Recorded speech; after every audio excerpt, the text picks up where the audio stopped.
And okay, so let's get into interfacial access calculations. So I just told you, okay, we want to clip something around the isosurface. So what we can do is saying in equals our distance variable, which we just before calculated to and from the interface, is distance greater than, let's say, minus 20 and distance smaller than plus 20. And now we have a logical variable in with as many entries as our POS file. And I can just go number non-zeros for that distance thingy.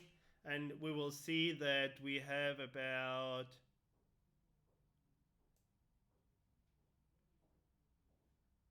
21 million atoms. That sounds like an awful lot.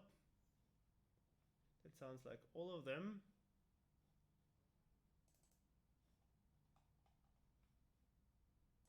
That is not possible. Oh, did it go? Oh, number non-zeros distance. That was stupid. Number non-zeros in. Sorry. So we've got about 5 million atoms that are close enough to the interface for us to consider that. So I'll go interface pos equals pos in, and we want to have all of the entries. And now we have our interface pos with those 5 million entries.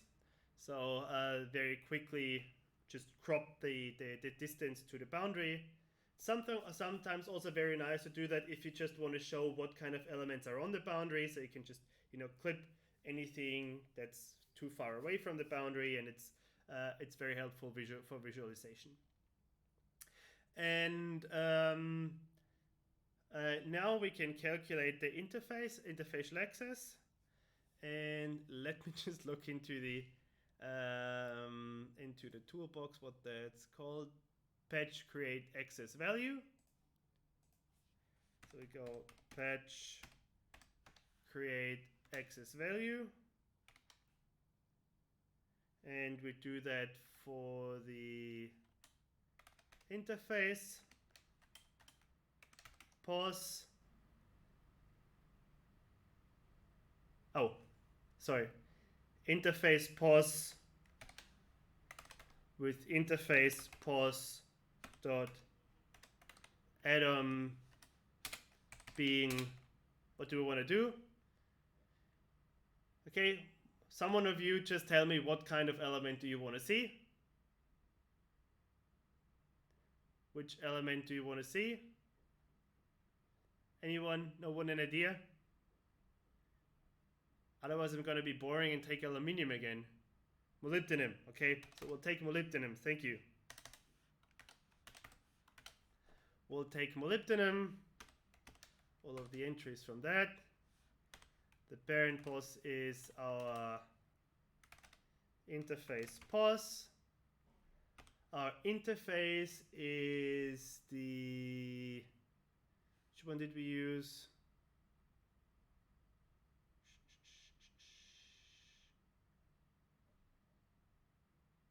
Which one did we use to create this? What did we call it? Precipitation FV. Precipitation FV. And the vertices would actually be, you can pick certain vertices, so you can restrict it to a part of the surface. This would be some a bit more advanced stuff, but I see there's a lot of people interested in interface analysis, so possibly I'll try to put in another half day after I come back from my holidays for us to do some really involved interface analysis. Okay, I hope that's something you can all be happy with, and we'll send out an email with that to all of you so that you can participate if interface analysis is what you like. And in this session we'll probably do interfaces, dislocations and clusters, and how we can chemically analyze them. All right, and don't worry too much about the warnings.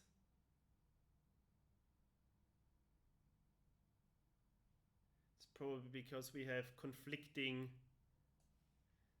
things there. And what will happen now is that we've got a so-called access GUI. So we've got a graphical user interface that allows us to work with that cumulative curve. Now, so what I can do in here is I can change the limits. For example, on the right side here, they can see here now the the left side is now approximated between those two bars, and the right side I can approximate here. But of course, for our interfaces where we're working with now, interfacial access calculation didn't make all that much sense. But if you have a grain boundary, what you would see is the typical S-shaped curve, and it will be relatively easy for you to sort of get a left approximation and a right approximation, and then you will get an access value. And you see the access value pops up in count, so it's minus 300 atoms, so there's a depletion of 300 atoms at the interface, but you can see there's no distinct S-shape to the curve, so it's probably not really great idea to determine or to say I've got a certain access value of molybdenum at this interface. But you know, if it was a grain boundary, it would probably be relatively clear if you have some access there. And that's the raw count. And that raw count is actually related to the surface of the interface, to the area of the interface that we have here. And this is why it's relatively important to have the right amount of interface. So if you remember, when we had the interface closed up on the back side, and we would use that interface to calculate the interfacial access, we would have the problem that there is essentially no atoms at the back interface. Yeah? Because that's just the boundary of the dataset. It's not actually a real interface in the material. And that would give you then a wrong interfacial access value, because you know your interface at the backside doesn't really exist. Yeah. So that's why you need to always keep that in mind. But doing that is actually very simple. So you just need that interfacial access GUI will pop up. If you want to save that for documentation, you can just click Figure Save. You don't need to save it.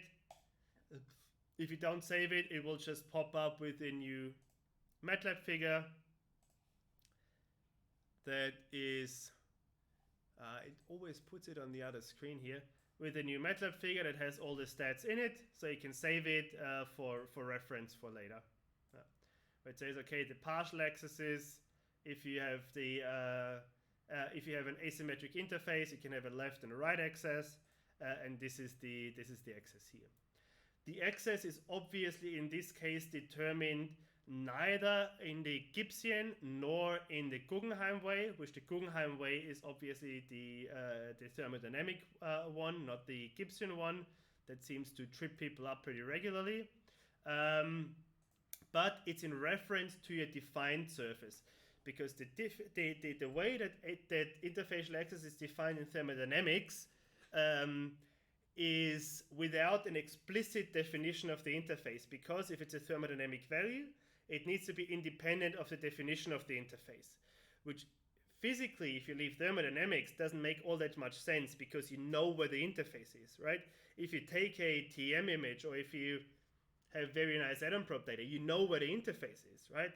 You don't need the actual chemical, the concentration field distribution to know where the interface is. You can see that because there is a crystallographic disruption, right? There's a grain boundary, being a crystallographic disruption or a phase boundary, and that actually defines the interface as well. This is not part of thermodynamics at all, because thermodynamics is a continuum theory, so it can also not be part of thermodynamics. So we know more than thermodynamics does. Yes, but you can see it's actually, once you have an interface, it's fairly easy to do. If you want to model a grain boundary, usually we do that in Blender. And hopefully pretty soon we'll be able to distribute an application where you can load in atom probe data and where you can just go and drag some sliders and it will give you a grain boundary. But that's computationally a little bit involved, so that's not something I think that can be done in a reasonably performant way in Matlab. You need some good programming there. Okay, any more questions about interfacial access calculations? at least that we can quickly answer. So if you're interested in how to model a grain boundary from atom probe data, I have older videos on my channel that you can watch on that. Okay. I promise you we'll just do a half a day interfacial analysis session, probably when I'm back from holidays in 2 or 3 weeks or something like that. Okay. Good. So let's then move on to data science. So one of the most important things these days is obviously how can we use our data to drive our analysis. And you know, there's various approaches in machine learning and so on and so forth that you can use then to learn something, to either learn something about your data, so to learn something about the physics, or to train some model to do something for you. And I think a very good example would be that if you give a neural network, and it doesn't even need to be a deep neural network, just a neural network, a lot of mass spectra, and you tell it for each mass spectrum what kind of ions are in that mass spectrum, and you train that, it will relatively quickly start being able to tell you, okay, this mass spectrum contains ions such and such. Yeah. So this is one thing you can do, or just ask some simple questions like, how did the hydrogen content in my data vary over the lifetime of my machine for different materials? Or maybe you just want to see, okay, what kind of ions have people found in all of the aluminium data sets that we've ever had. So far, that's not really something we've been doing in Atom Probe. But I think that's something that's very valuable in the future.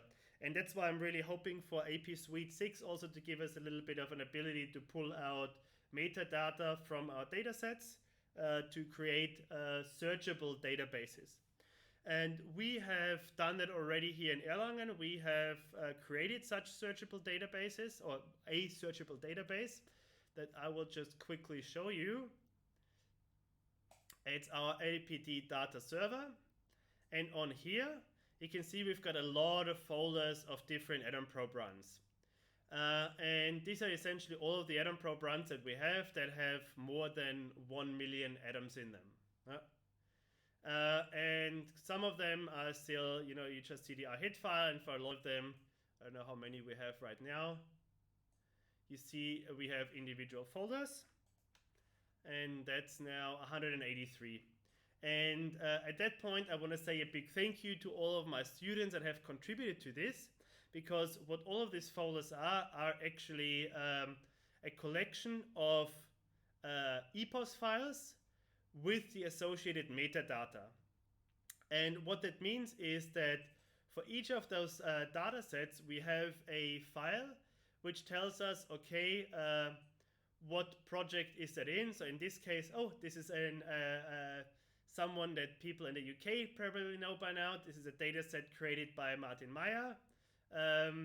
It's confidential for whatever reason. I don't know why that one's confidential. It's got a data sharing license CC BY, which doesn't make sense if it's confidential, so I might have to look into why it's confidential. And it hasn't been assigned a project start date and end date because it doesn't have a project. It has a certain specimen name, and so on and so forth. So you will find there's a lot of metadata in here. A lot of metadata in here. And what we can do is we can actually use that metadata, some of it being Atom Probe specific. So you can see here, here's Atom Probe specific metadata, for example, flight path length, instrument T0, detection efficiency, what kind of microlake that is. And I've tried to take that as much as I could from the document that's been prepared by the IFS Standards Committee. And we've populated with all of our data. And what's of course very important is that we know specimen temperature, pressure, and so on and so forth. So quite a fair bit of things. Or for example, the pulse period, which in this case is 0.15 nanoseconds. That cannot be, because that would mean 150 picoseconds, which would mean that it's some 8 gigahertz pulsing, which is definitely not true. So I have to look into that. Anyway, so we have that collection of datasets and associated metadata. And from that, we can actually create searchable databases. And the way we do that is actually by using Hdf5 files. And we had a little bit of a discussion on that already. And let me just show you quickly what Hdf5 actually is. So Hdf5 is what's called a hierarchical data format. So it's a data format that you can use to store all kinds of things. It's made to store very large data. Yeah. You can store data sets that have terabytes or petabytes or however large your data wants to be, and make it readable in parse. This is obviously not really important for us in Atom Probe. We used to be big data. As of 2020, like our data sets, which are a couple of gigabytes, that's at the most, it's kind of like, meh, right? And we can use that data format to store our data, and the data format is self-documenting, so it's self-explanatory, which means if I give an Hdf5 file to someone else, I don't need to tell them anything about the file. It can all be in the file. The reason why that is so important is because we want to have our data what's called fair, which means findable, interoperable, accessible, and reusable. Yeah? Which means we need to be able to put it into some kind of database where someone that's never heard of you, never heard of your project, doesn't know you, doesn't need to talk to you, doesn't want to talk to you maybe, can take your data and work with it. And this is really the purpose of the session that we are having now, is to show you how to create data like this. And for that, we haven't really sent you any metadata, I don't think. And that was on purpose because a lot of that is really stuff where we're still working through the metadata definitions. And that contain information that for now we still need to decide whether we can give it out or not. Obviously, in the if you go into the toolbox itself, you already get in the either in the resources or where is that? You get an experiment metadata list. So I can go and open it outside of Matlab. And what we have in here is a lot of definitions of individual things. So you can see here, if you're up at the project level, we have a project identifier, contact person, confidentiality, sharing license, start date, end date, and so on and so forth.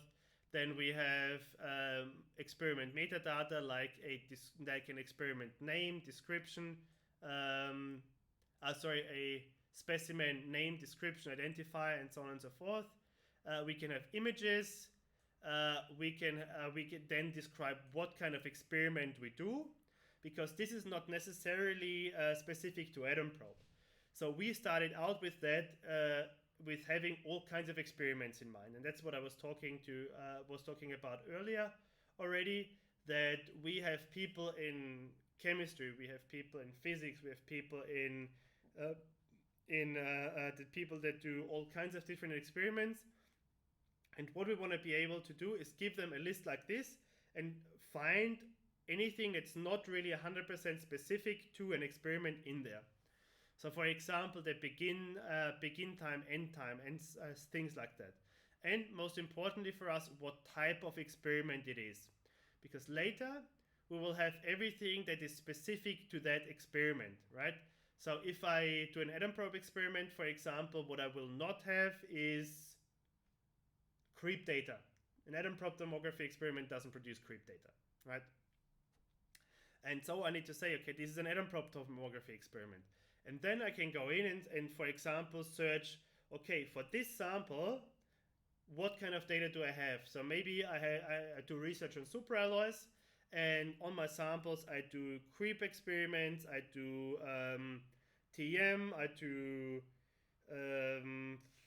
tensile testing, hardness testing, whatever. And for each of those data sets, for each of those experiments, a data set exists. And then I can go and search for that specimen or for that kind of material, what kind of experiments do I have? And then I can see, oh, okay, I've got an atom for this sample, I've got a creep experiment, I've got an atom probe experiment. And so I can start connecting those up. Obviously, there also needs to be an electronic lab book, which sort of, so we are approaching this from the experiment side, and then you would have an electronic lab book, which approaches the whole problem from a project structure side. And we then can hopefully exchange the data between our experiments and the lab book as well. So that you can go, okay, in my lab book I have I take the metadata I note that I've done this experiment, and then I can pull in the metadata from the experiment metadata list. Does this metadata cater for specific alloy composition? So yes, you can have composition nominal in there. But we are still, the composition nominal is still not in this version because we are trying to decide how we do that. Because if you have an alloy, obviously you can have a nominal composition that is for the entire data set.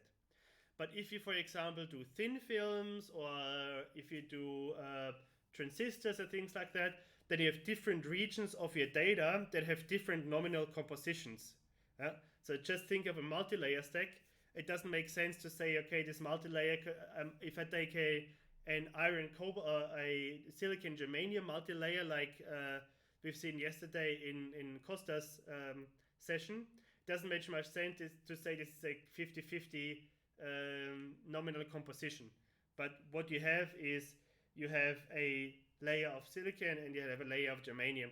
And so we are still trying to figure out how to best write that in a consistent way that is usable for the largest number of experiments. If you just go to metallurgy or general material science, it's relatively easy to just say, maybe have a brackets or curly braces for each individual subvolume to do that, but we're trying to figure out how to best do that for any kind of experiment that's, not just material science.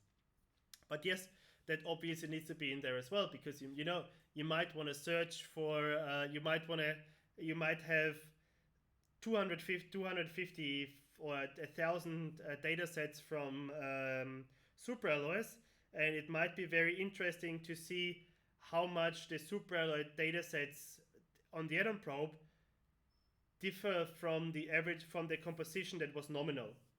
This is a very interesting question that on a single data set basis is really doesn't really make all that much sense. But if you have 1,000 data sets from A718, then you can start looking at, do I get on average, do I get the right answer, or is there some offset on average, right? These are some really important and interesting questions. Okay, so let's get into Hdf5 then. So I've sent an Hdf5 file from us already to Markus Kübach, who told us the other day that it took him about 2 hours to write a proper reader for that in Python. And what it did is it contained experiment data, reconstruction, ranges, and ion definitions.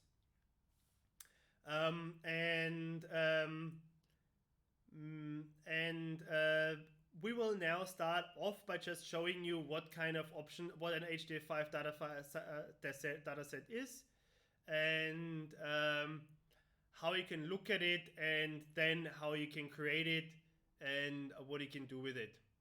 And here we've got a test.h5 already in there, but that might not contain all the stuff that I wanted to have. Maybe I should take the one that I've sent to Markus, because that's a superalloy dataset with a lot of stuff in it already. And essentially, sorry, went to Hdf5 So for Hdf5, you can get an Hdf5 viewer. We're not going to use the viewer. We're going to use the Matlab functions that are built in.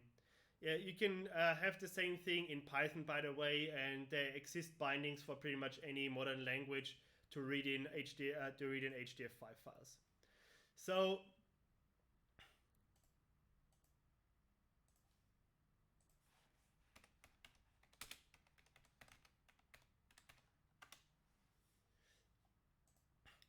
if you have an Hdf5 file, what you have is that you have an overall structure of data, metadata, and grouping thereof, right?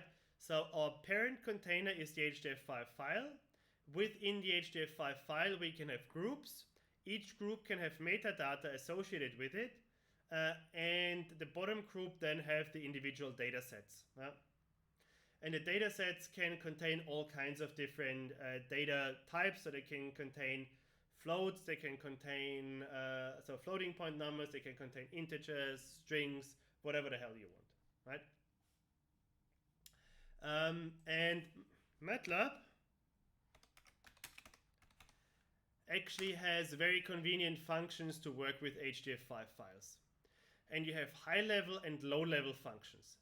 So the high-level functions are functions where you can just use a very simple command like h5 create. Then you tell it, okay, what do you want to create? I want to create a dataset called my dataset with a certain size, and then you can write into that dataset. And you can display the entire structure of the Hdf5 data of the Hdf5 file, and in this way explore your Hdf5 file. So you don't even need to use us. So you can just go and use the h5 create h5 create function. So we can go h5 create. And the file name I'm going to use is apt school.h5, because you can also use some other extensions, but we're going to stick with h5. Then we give it a dataset name, which, as you have seen in the documentation here, is always each hierarchy level is separated by a /. So maybe I'll just use group 1, group 2. Maybe we'll give it some Adam Proby name. Maybe we'll use or you know what? What if we already have a description file for that? Maybe we should just be using that. Okay, maybe I need to open that. So where's our HDF experiment metadata list? Open outside Matlab. So these are actually already Hdf5 compatible things. Yeah. So I can, for example, go Adam probe tomography, reconstruction, Adam X. Yeah. Copy. And paste it into here. And then what am I still missing? Dataset. So if I create my dataset, and we can create that also without any definition of how large the data is going to be. I believe. Not enough input arguments. Okay, so which one did I forget about? My dataset, Hdf5 create my dataset, data.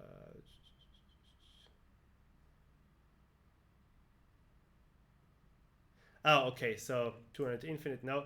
Hdf5 create, and we create that. So what we're doing is here we're creating both the file and the structure in the file. And what we want is the size of pos.x, because that's actually what we are saving. And what we have done now is we have created our first Hdf5 dataset here.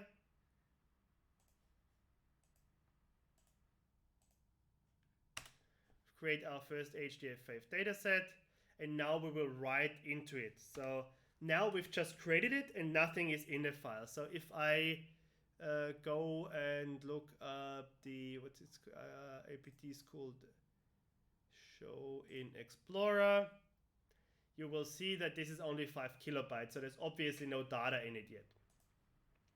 But what we can do is then go H5 write, and we can just take everything up from here.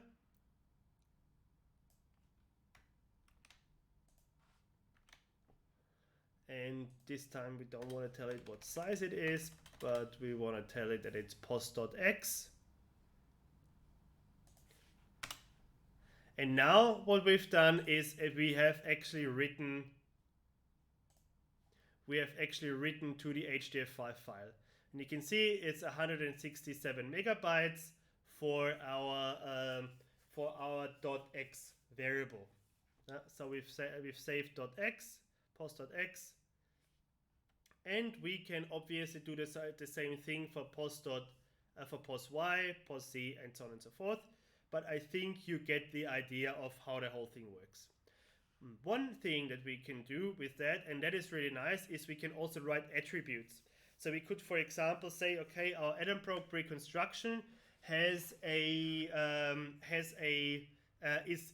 nanometers. So if we go back into the Hdf5 file things that we can do, we can write an attribute. So we can write an attribute, and this H5 write attribute, and then we can write an attribute for the dataset. So we can go Hdf5 write attribute, and for a .x, our attribute is going to be, let me just look up the syntax, not that I'm going to do something stupid, attribute and value. So our attribute is going to be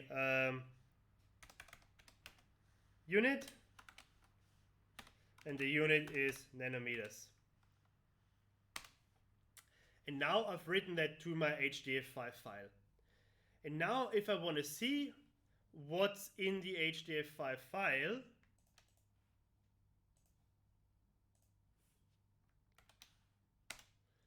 now if I want to see what's in the Hdf5 file, I can just go h5 info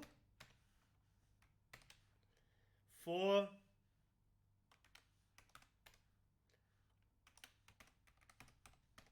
our H5 for our APT school H5. Oh, and I should probably not suppress the output.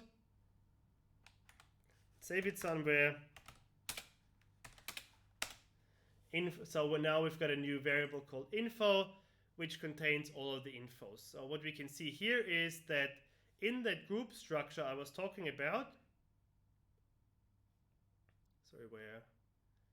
in that group structure I was talking about, we have groups in there, and I can look up what groups they are.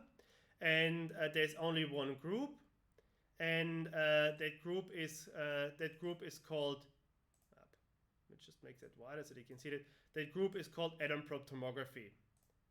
If I go into that group, there's only one subgroup, and that is Adam probe reconstruction. I can go into that again. Then Adam. And there's one data set named X. Okay? So that's our data set here. And that data set has one attribute, and that attribute is named unit, and the value is nanometers. And if you now did not know anything about that data set, and I will just give you that apt scroll.h5 thingy, all you need to do to find it out is type h5 info for that file, and it will display everything for you, right? And that's what I meant by self-explanatory. So all you need to know is it's an Hdf5 file.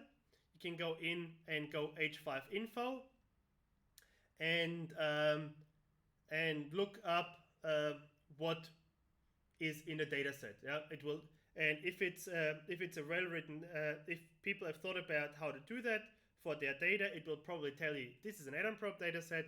In the atom probe dataset, there is the specimen information, there's information about the experiment, about the instrument, and so on and so forth. And this is what we have already done for you by creating those metadata list templates. And here in those metadata list templates, everything you see can be data or metadata. So for example, if you go into here, atom.z, that's data and not metadata.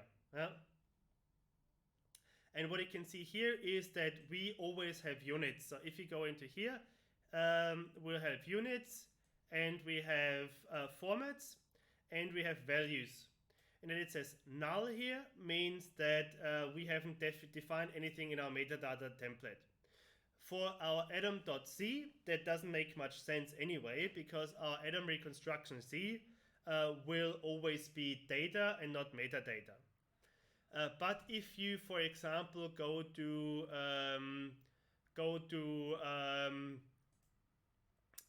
pulse T0, this is a fixed value for a certain instrument if you build an instrument a certain way. But you can also build an instrument in a way where the pulse shifts during the experiment. Let's not get into why that might be, but that can be a thing. Or what you can also have is that in your lab or your specimen temperature, you might want to monitor your specimen temperature during the entire experiment. And then your specimen temperature actual might not be a single value, but it might be a data stream as well that goes through your experiment. And so what we would do is just fill out anything that is a metadata and then load it into your metadata variable. And the way we do that is, so we have a workflow for that as well, and that is called workflow Hdf5 IO. And I just want to open that. And let me just undock that because I want to talk you through that quickly before we actually jump into using it. And what we do with the Hdf5 workflow is actually we give you the ability to create the metadata, create the actual data, and then dump it into the Hdf5 file format. Now, what you would do when you would do that at sort of the end of your analysis. The reason for that is that Hdf5 is not meant to be changed. So in a way, it's meant for you to sort of put things in there and have them not changed, so that people can be sure that this is what you had in as information at the time. By the way, if you want to make sure, if you want to prove to people that you had the data at the time, you can also use data hashing. This is not something that we have in our toolbox, but you can just download data hashing as well.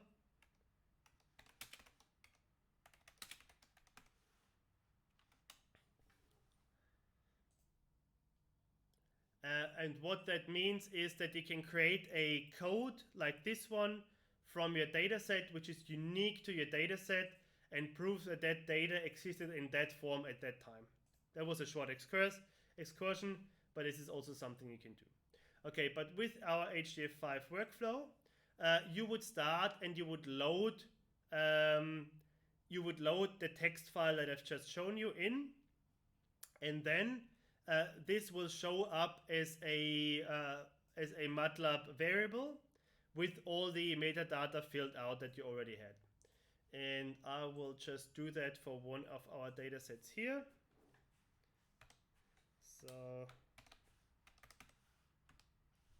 file path equals UI get file. And I will just go on to our APT data thingy, and I don't know, maybe just choose the oldest one. Probably that's one of the early test files. Let's go with the 421.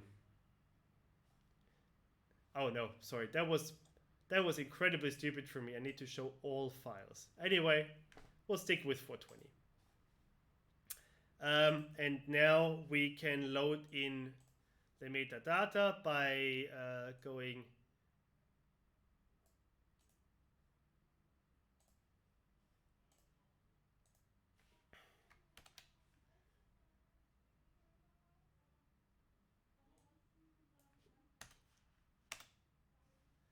and loading that in. And now what we have is, so what did I call it?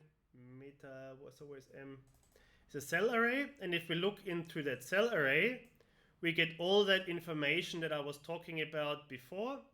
And so this is a data set created by Chandra McCauley. Inconel 37, that's the specimen name, is something with Inconel LC. It's on our Leap atom probe with a Kamika DLD made by Kamika with a microelectrode. This is the microelectrode, and it was at 48.3 Kelvin measurement temperature. We can also look up things like, was that voltage pulsed or laser pulsed? So I can go into here and see, okay, this is laser pulsed. And now I can actually create my, thank you Andy for information on hashing. So what hashing is really is creating a unique value that's specific to a file, or a variable. That's all it is. And since this means that you don't have to give the file to people, just in order to prove that you have the file, is you can create the hash and you can tweet it out, you can put it online, you can say, I've created a dataset with that hash at that point. And then later when people say, can we see the dataset, and you're happy to share the dataset, then you can just say, yeah, this is the dataset, and people can create the hash key for themselves and say like, oh yeah, that's actually the dataset. Okay, so what we would do in the toolbox is then go Hdf5, create file from metadata list, and this is usually our entry point. So we create it from the metadata list, and then we put additional information into the file. And I will actually, for the rest, just use our dataset here because, well, it's Inconel as well, so might as well use that one. And to do that, we define a file name, and I'll just call it test420.h5, and we use our metadata list. And now we have created that file, and it will pop up somewhere here, which is maybe not great. I should not be in I should actually go back into the folder we were working at. Sorry, I will create a new one, and now we've got it here.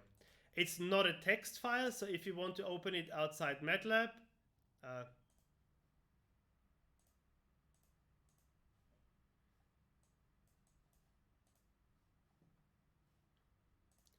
so if you want to open it outside Matlab in a text viewer or something like that, this is not going to work. Thinks it's Adobe, but it's not. It's not a text file, okay? But you can go and it can download the Hdf5 Viewer from the HDF group, which I unfortunately don't have on this PC, and you can explore your data set through that. What we can obviously do is use our info command, and we use the test420 for test420, and then I can look into my info variable, and you can see, okay, now I've got a lot more groups. So I've got individual groups for atom probe tomography, experiment, instrument, laboratory, metadata. So the metadata is the metadata, okay? Project, specimen, and so on and so forth. Of course, the next thing I might want to do is I might want to put my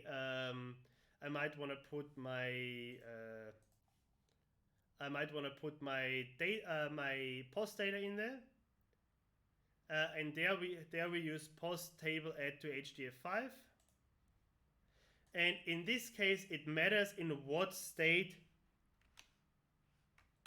your post table is. Okay, so if you have just a raw pos table, then it will put it in, it will file it under ionic. So it will say, okay, these are ion hits. If you have it decomposed, it will say, okay, these are individual atoms. And you can look into the Hdf5 file and find that out very quickly. Also, if you have an EPOS file, there will be a separate section for experiment detector data. We can look into that in a second, and I'll just, oh, my bad, it's called test 420.h5. And obviously this is a little bit of a larger writing operation now. So this might take a couple of seconds. And with that, you have already created a shareable data set that you can give your friend somewhere completely different. That's not even an atom prober, that doesn't know what a POS file is or an ATO file is or a whatever else we call our files is. You can give them this H5 file and say, okay, you have all of the information in there for you to get cracking. Because so while that's writing, I can show you on the Matlab Hdf5 commands, of course, that we have read commands. So if you know, if you go into the dataset, go H5 display and see, okay, there is a dataset called LED under G4. Then you can say, okay, data equals H5 read, and you can just read it out. So it's very, very easy to read everything out. Okay, now we have written that, and I will just use the H5 display command and display our test for 20.h5. And what that will do is just display everything in our okay, maybe that's not that easily viewable, so we'll go with our info function so we can update that. And if we now go into there, we will see that we have under atom probe tomography and experiment, we've got various things here. So I can go into here, and what I will see is that I have a subsection atom probe reconstruction and atom probe detector event. So I can, for example, go into the detector event and see that I have detector X, detector Y, voltage pulse amplitude, time of flight, standing voltage pulse interval. So what we've done in here is we've tried to be as verbose as possible so that it's easy for people to read the data set. And this is maybe something where I hope I've had some good influence on the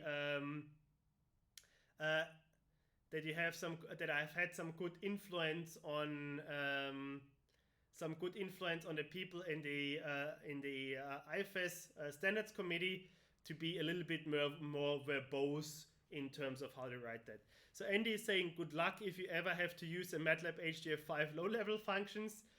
Yes, they're a little bit more complex, but I have gone through all the hard work for you, so you will not have to use them on a very regular basis, unless you want to be very specific and just pull out very specific information. So why is Hdf5 so beneficial? One of the reasons why Hdf5 is so beneficial is because it's made to run extremely fast. So usually if you load a data set,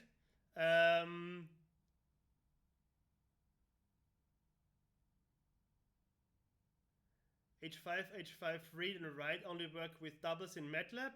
The high level function, yes, you can write strings in the low level function. So we've taken care, I've taken care of that for you. So where was I? Yeah, so I've tried to be as verbose so that if you give that to someone, that they don't have to guess what TOF means or what VP means or something like that, but they can just see voltage, pulse, amplitude, time of flight, standing voltage, things like that. Each of those things have attributes, and the attributes is the unit. Obviously, the pulse interval didn't have a unit associated with it, but the time of flight, for example, is in nanoseconds, yeah, so that they don't have to guess if it's nanoseconds, microseconds, picoseconds, or whatever the hell. Yeah. So this one's in nanoseconds. Okay, and of course for us usually the more important thing is to go into the experiment. So the experiment has some metadata associated with it, which is type, instrument operator status, nodes, if the data is encrypted, and what kind of institution the experiment was carried out. But for us, obviously, more important is going into the atom probe tomography. And here, the subgroups that we have are in the area of reconstruction specimens. So the reconstruction is obviously usually what we want. And here we have 8 data sets, which is charge state, field evaporation sequence index, ion complexity, isotope, mass to charge state, X, Y, and Z. This is because we made it from a decomposed POS variable, so all of that information is in the Hdf5, and people that are not atom probe people can work off of that very easily. And we have a whole host of functions that we can use in this case. Yeah? And so we can, next thing we can do is add, for example, a ROI, or add a, I think for the ranges it's called the other way around. Range.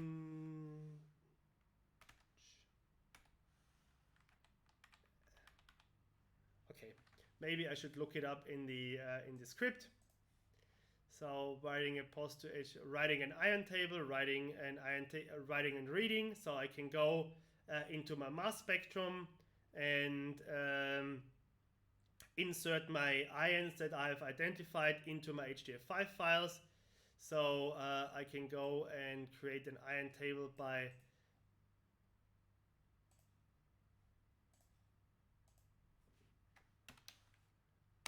extracting it from the mass spectrum, and you hopefully all remember what that looks like. So we just get a table of what ions we have, what charge state they're in, and what their color is, or what the color in the color scheme is. Obviously, if you use a color scheme for coloring, that will override what's in there, but this is so you can just pull that information out, just I guess because it's there. And then we can add that ion table to the Hdf5 file.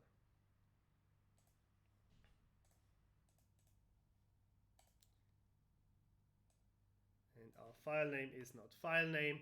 Maybe, just maybe, that this was intentional. I will just go file name equals test420.h5.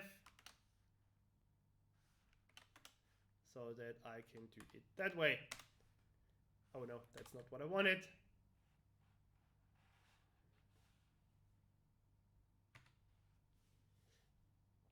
What I wanted was actually using ion table add to Hdf5. Copy that. Paste.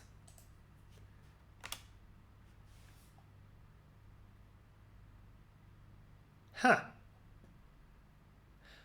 Okay, so we have a little error here, and I will not have time right now to dig into the origin of that error. So we this already worked, and I've produced files from it, but anyway, I will not have time to go into that in detail, and anyway, I will look that up later. So let's see if we can do. Yes, we had issues with that on some machines, and I have no idea where that came from, and I will need to dig into that in order to find out what the issue here is. Anyway, so maybe don't use Hdf5 add ranges and add ions just now. Oh yes, I know that for no low-level functions you need to create the groups successively, and I actually have done that in the code, so I don't know where the error came from. So I have to look into that. It might just be a creation order thing. Yeah. But anyway, I will fix that for you. And the other functions that we have are, adding an image, for example. If you have an SEM image from your sample, you can add that. So if you work on reconstruction, you might want to pull out all the Hdf5 files or all the Atom Probe datasets that have, some image associated with it. So that okay, I have an image of the specimen, and I can use that dataset to work with it. Then what we can do is we can use our Hdf file find by attribute function and go into our database and just pull them out by value. So for example, I can say attribute value combinations. I want to go into specimen temperature, and I want to have all experiments that have been done at 40 Kelvin nominal, or maybe at less than 40 Kelvin nominal. Or I can combine those files with, I want to have everything between 30 and 40 Kelvin, things like that. Okay, and with that, I think actually we're a little bit stuck with that because unfortunately I have not planned for the Hdf5 functions not to work. Okay, so consider the Hdf5 file writer still a little bit of a work in progress then. I'll try to fix that as soon as I can. But obviously you can also already use it if you want to share your files with someone else, so that they can work with your Atom Probe files even if they're not Atom Probe people. And so if you go into if you want to start and build up an Atom Probe database, what you would then do is just write a little script that goes through your folders, and we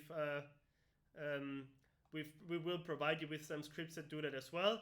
That just turns all the EPOS files and the metadata lists in the individual folders into an Hdf5 file.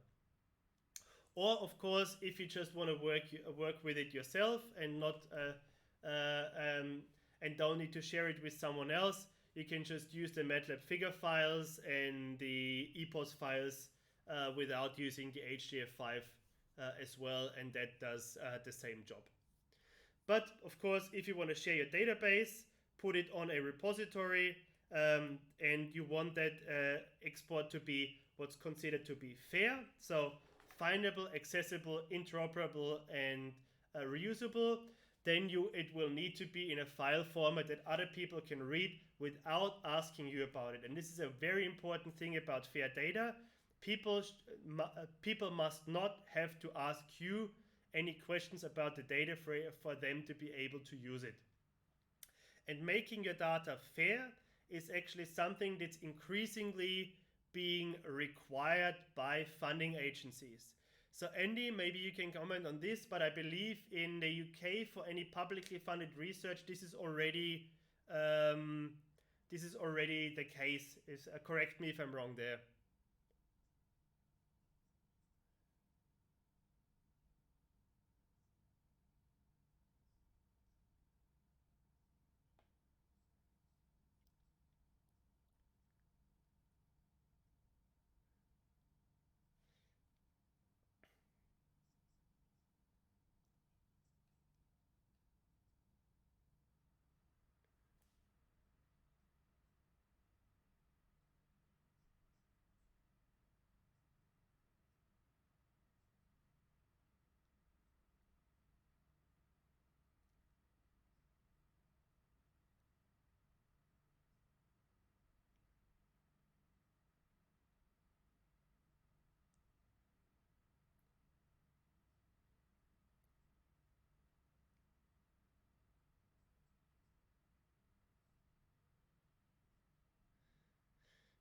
Yeah, I mean, as soon as there's a question, I mean, it will probably start with, is there a question of scientific malfeasance somewhere, and people will start asking, yeah, well, we want to see the original data for your paper. If you made some outrageous claim, and then people later come in and say like, I don't quite believe that. Please give me a data, and then that's when it's crunch time. You probably, yep.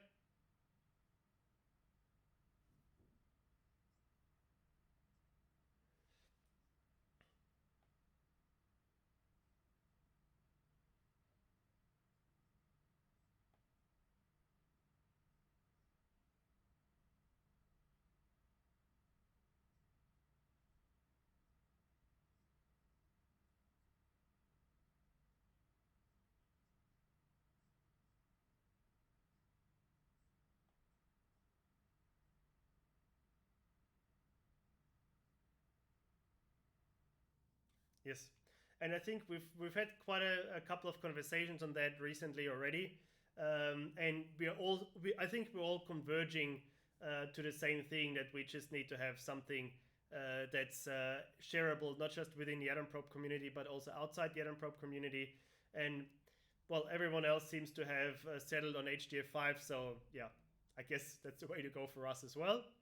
And obviously we want to keep the number of different formats, different ways of writing an Hdf5 file as low as possible, so that we don't have to write 50 transcoders for every kind of different Hdf5 file definition people come up with.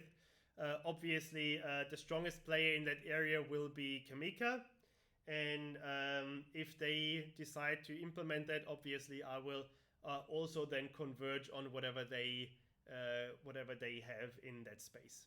So rooting for that. Good. Yeah, I actually wanted to go through some quick searches with you then, but I don't think that's not really happening without being able to transfer everything into Hdf5 files. Anyway, just with the toolbox itself, with having everything readable, let me have a look whether I put that workflow in already. Workflow, metadata analysis. Yes, there is the workflow data metadata analysis. So if you just have your data in the format of the toolbox, you can already in the way that I've shown you here as a folder structure, you can run this command here, and maybe I'll just show you how to run that. And we will need to find the path equals UI get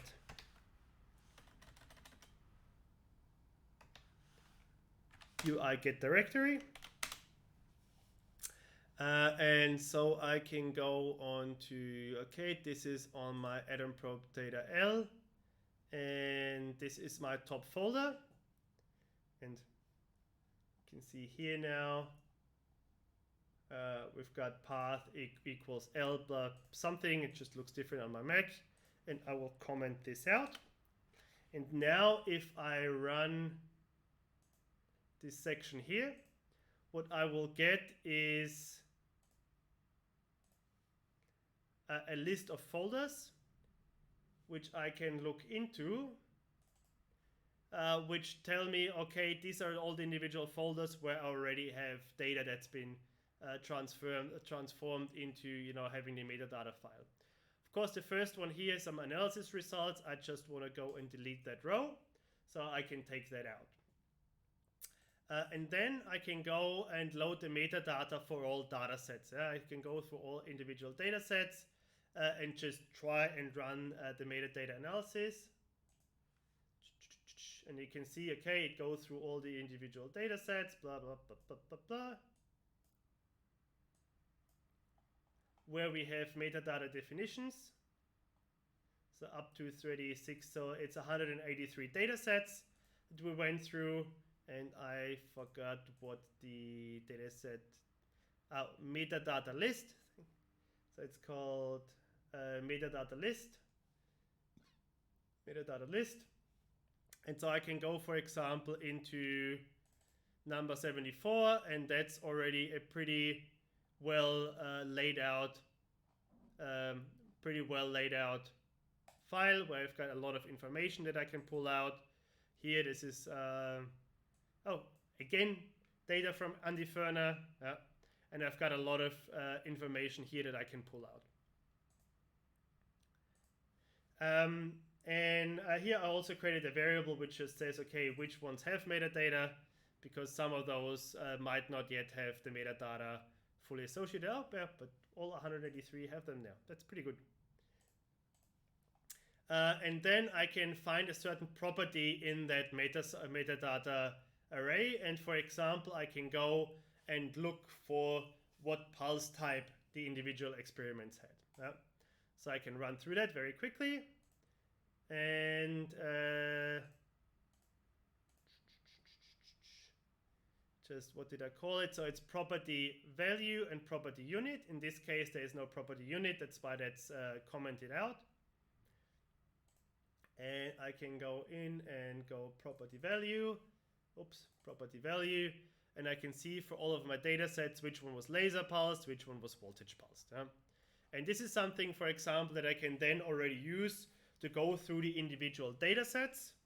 Go through the individual data sets and, for example, compare number of ions in the data set versus versus what kind of pulsing has been used. Yeah, Andy, you've got, is your hand still up, or do you have a comment?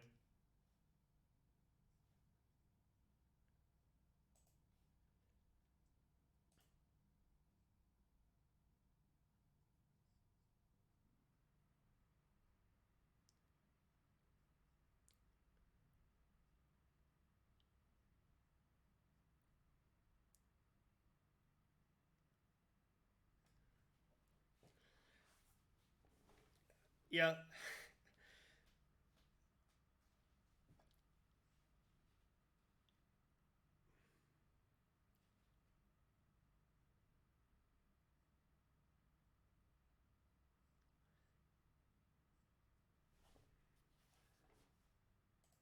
Yes.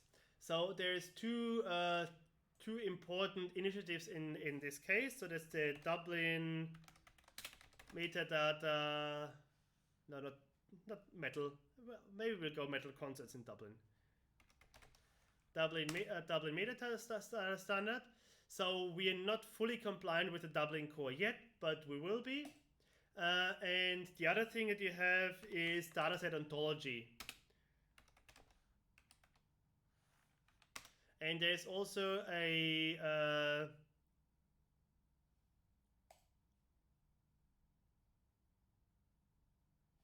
no, which it was called Momo or Mimi? Okay, damn it, I forgot what the dataset ontology initiative. So there's a European dataset ontology initiative as well.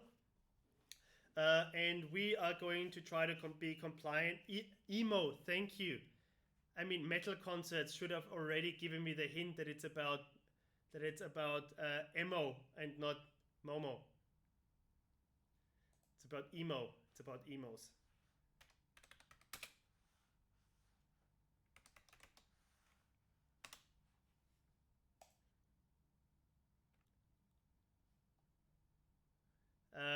And so they actually have taxonomy and ontology and so on and so forth, things that they are working on. Not all of that is finished. Marcus, can you probably are deeper into that than I am right now. Can you make some comments on that, what the status there is, and how usable that is for us already?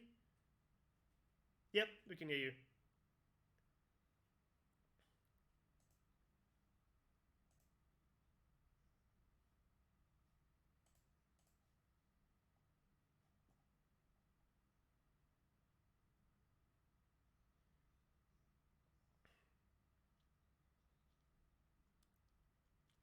Yes.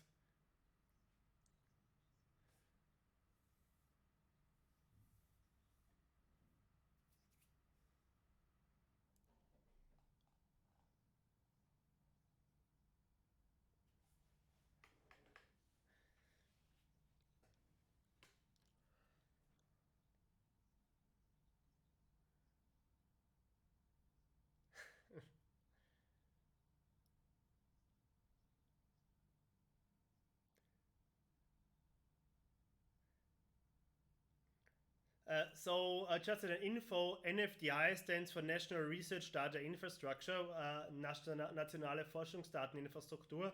And actually one of the APIs is one of my colleagues here, Erik Bitzek.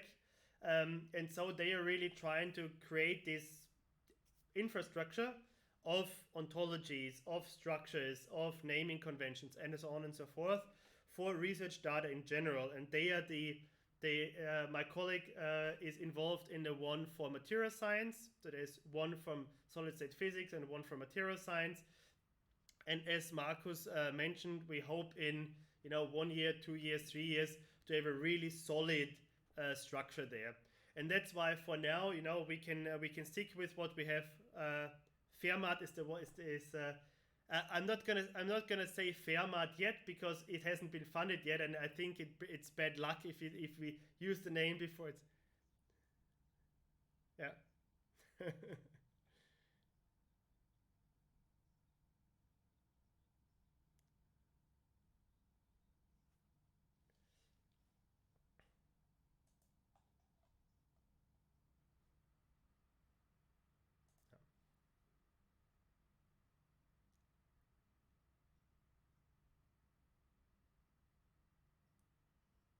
Yes.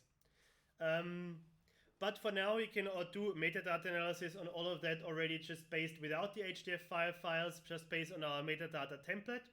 And we, in the near future and far future, will try to provide you with metadata templates that are really taking up everything from the Dublin Core and from the NFDI initiatives and really make it a solid exchangeable format. Now, of course, for now, we just want to limit the number of transcoders we have to have. So we try to be as consistent as possible until there is something that is a solid solution for us. Maybe that's the link to material science. We want it to be a solid solution. But one thing that you can already do very easily with also the metadata analysis scripts that I've given you is build up databases like the one we have here. So we have 184 searchable datasets. In the end, in the near future, we will have about 800 of them, obviously constantly growing. That we hopefully have IAN definitions for, range files for, so essentially anything that's in our range and IAN definitions and so on and so forth, that we can really use and do some machine learning on, do some good physics on it, because we want to learn, what dependencies are on measurement temperatures, on contents of elements, and so on and so forth. Where one single project will never be able to give you enough data to answer those questions. But if we especially throw a lot of data in a pool, not just from us here in Erlangen, but from a lot of groups, I think we can answer some questions that sort of have been lingering around the Atom Probe community for decades, and where every senior researcher will give you a very strongly opinionated answer on whether something is one way or another, but nobody really knows. Nobody really knows, because you would have to have a lot of data sets to really find out. But now we can actually do that. Partially because with the Leap atom probes, we can produce a lot of throughput in data sets. So you can see we've got about 800 data sets in my group, and my group is not that big and only been around for about 5 years. But if you look at groups like the Sydney group or the Oxford group or the group in Rouen or the group in at MPIE, they of course have thousands of data sets. And if you make those searchable and accessible, I think we are in for an entirely new era of discovery in atom probe tomography. Yes, Markus, just speak if you like.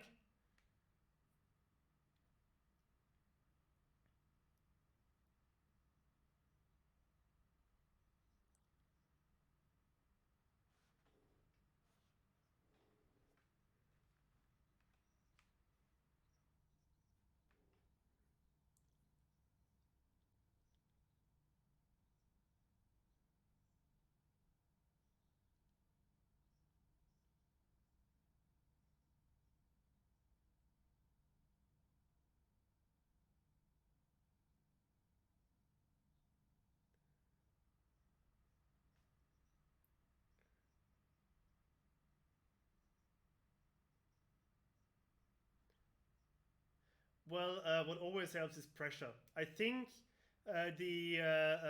well, there's two aspects of it. First of all, we all have an interest in having as much data available to us as possible to learn something from the data.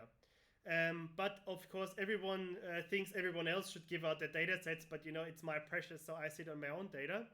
But I personally think anything that comes out of publicly funded research should be available. And I am not too worried about whether that's decentralized or centralized, as long as I have access to it. If other people give me access to it, I am more than happy to set up a server here that people can use to search, and that's probably the better choice, to go to repositories like Radar, that are like libraries for data, that really give you long-term storage perspective, that don't think in years but in decades and centuries.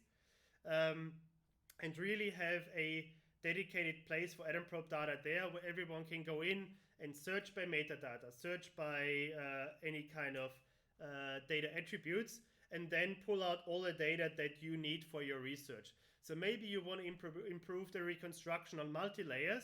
You can go into the data repository and search for all kinds of multi-layers in there. So I think it will take push and pull. So I think it will take us really pushing for people to have the data, but I think it will also take the national funding agencies to really say, hey, you need to do that, you need to make it openly accessible, otherwise we will not give you money anymore.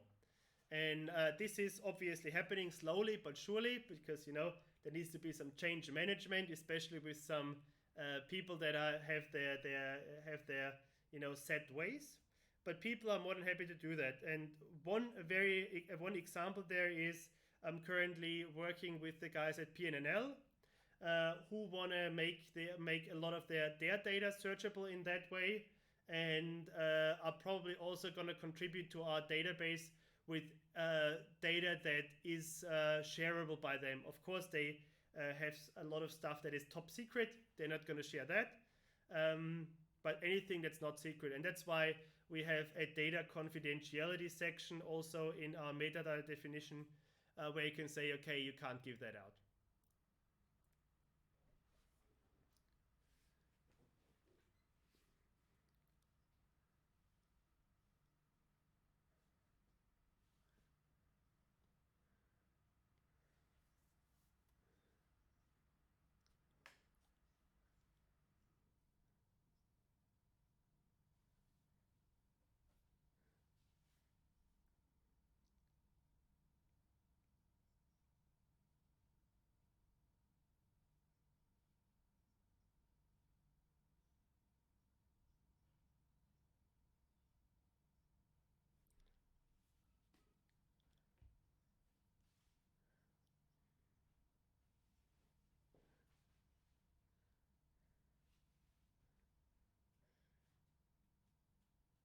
And the metadata with it.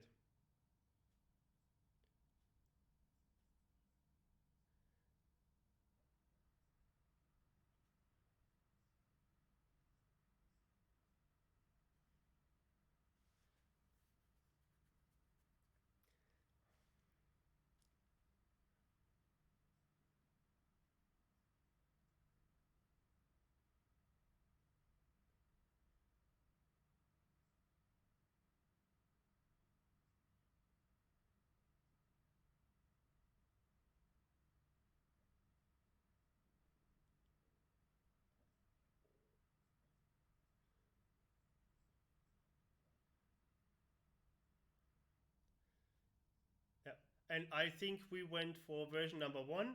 So sorry about the errors that we got earlier, but we want to make that as simple as possible for you, so that you just work.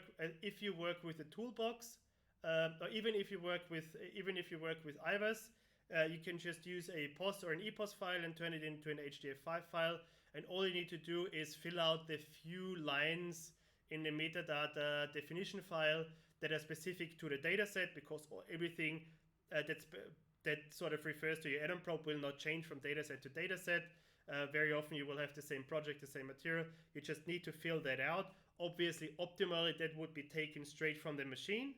And I hope for scripting in IVAS in APT Suite 6 to allow for that, and sort of pre-populate as much as possible. And it should really not take you longer than a couple of minutes per data set. And with that, I really want to thank my students, especially Sabine Reis and Eric Göbel and Teresa Fuchs. And make yourself known if I forgot anyone else that has done a lot of the data sets and their metadata, because right now I'm just putting students on it and they're going through all of those data sets. Obviously, if you start a new analysis and you use the toolbox or you use IVAS, it will only take you a minute or two per data set or a couple of minutes per data set to create this searchable metadata file and make it possible, therefore, to do some data science on the data set. Obviously, what we want is as much analysis to be in the searchable area as well. So we want to have the ranges, we want to have the iron definitions, and so on and so forth, because that's really what we need in order to learn a lot from large data sets. So if you and your group are interested in sharing your data, if you have data that you can share, please talk to me later on and you can send us the data, and we will go and add that to our data repository and create the metadata files for you and send it back to you, if we are then allowed to keep it in our database as well. Okay, with that, I think we're at the end of the sort of data science section of that. I'm really sorry about the error. I was convinced that it would have gone away already. Anyway, that should be something fairly fixable that I will get to after the school. And now we are actually moving away from Matlab, and I'm really excited to then see Markus Kübach take up our Hdf5 files, which have ranges and irons, and put them into Python. And as the last session, we have, I think, one of the most important sessions, and that is actually Kameka showing us what we can do with scripting in the new AP Suite 6, because I think this will also make a very, very big contribution to being able to do large-scale data analysis. And the script you just saw before was really one of the first steps of doing it, of going through close to 200 data sets and just saying, hey, please tell me something about my data set based on some property of the experiment. And you can run that you can run that parallelized on a large scale computer structure, on a high performance computer. A lot of your universities will have those that will also have Matlab licenses on them, so you can do high performance computing with Matlab very easily, or you can do it with Python. And this is something that Markus has done quite a lot, running a whole lot of data sets through high performance processing using Python. Okay, but that's it actually from me in terms of me showing you how to do stuff. But I think especially with the interface analysis, we did end up a little bit short of what we should probably be doing. So I will slot in another half a day of just interface analysis, where we can look into proxygrams, local proxygrams, interfacial access, local interfacial access, interfacial access mapping, and the like. So all the kinds of funky things you can do. Okay, and do we have any questions about the data science for now? Or is everyone hungry already, just like me?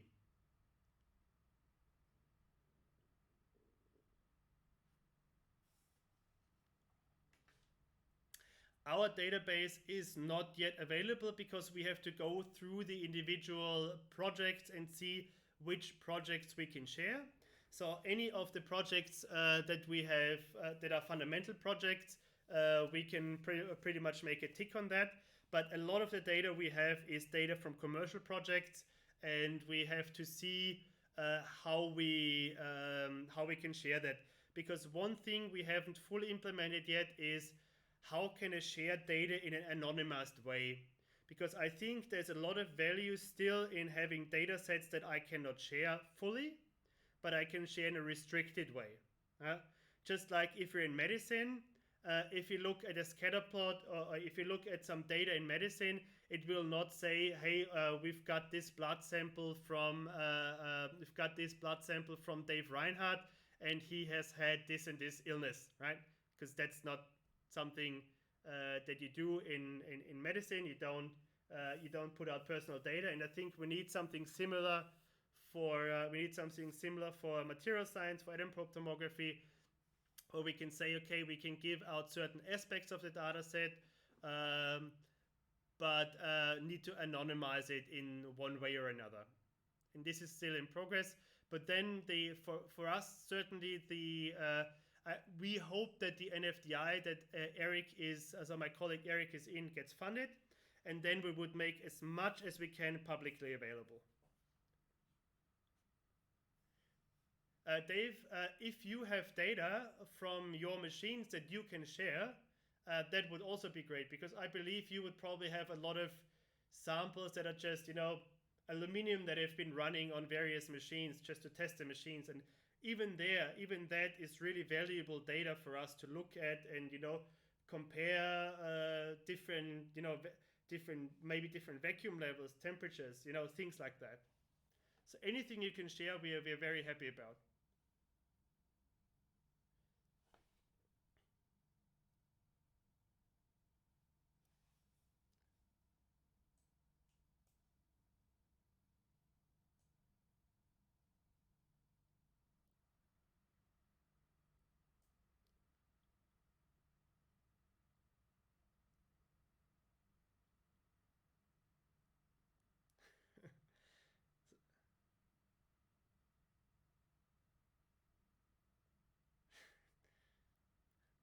Could be interesting too, but probably that's not the data you want to share. But anyway, I think any data that is shared and that has sensible information that comes with it will bring us all forward. All right, and with that, I'll send you off to the lunch break, and I'll see you in an hour where we lift off with Markus Kübak and Python, which will be very interesting.